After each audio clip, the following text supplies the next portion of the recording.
总统赖清德伫就职演说当中，伊有表示新政府会继续推动转型正义。也文化部长李婉昨昏有伫立法院头一摆对我表示，讲出伊对中正纪念堂转型的看法。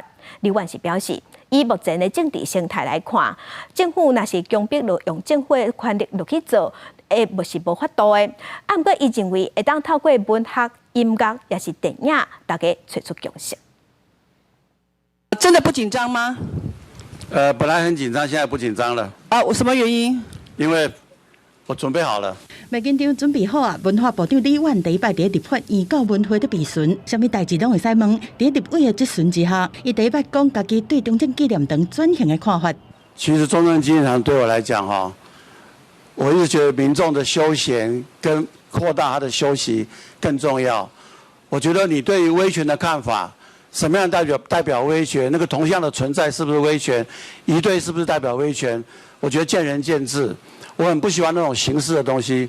李婉讲家己无介意形式，不管安怎转型，民众会当去休困佚佗更较重要。但是民进党立委林义景讲，总统赖清德伫就职演说内面讲，会继续来推动转型正义，中正纪念堂就是其中一个指标。三公义对应该先对堂体刷到升降机台。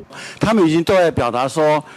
他那个仪队是一种仪式，而不是表演，所以他已经表达说，要么就撤，要么就不撤。李婉讲，中正纪念堂即马和较早已经无同，以目前的政治生态，无想要用伤强迫的方式去做，会当透过文学、音乐和电影，互大家慢慢去形成共识。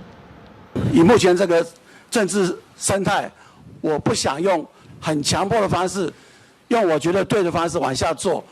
对李婉的讲法，台团会秘书长是亦详细表达失望。伊认为这反映出李婉无想要处理这个会引起真侪争议的议题。